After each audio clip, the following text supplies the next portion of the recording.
Assalamualaikum warahmatullahi wabarakatuh. Halo, saya Talita Dilan Wijaya, kelas 93 dari SMP Negeri 9 Palembang. Motivasi saya mengikuti LCC ini, menang adalah hal yang penting bagi hidup saya setelah bernafas. Bernafas terlebih dahulu, menang berikutnya. Sumsel, pasti bisa.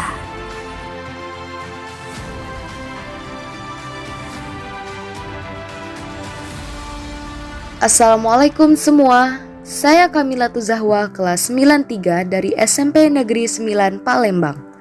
Motivasi saya dalam mengikuti lomba cerdas cermat ini adalah terus belajar sampai dapat meraih kemenangan. Karena jika yang berat sudah bisa dilewati, maka hal-hal yang menyenangkan pasti bakal mengikuti. Sumatera Selatan pasti juara. Assalamualaikum, saya Rahma Zialani Humairah, kelas 94 dari SMP Negeri 9 Palembang. Motivasi saya untuk mengikuti LCC ini adalah menang bukan segalanya, tapi menginginkan kemenangan itulah yang terpenting.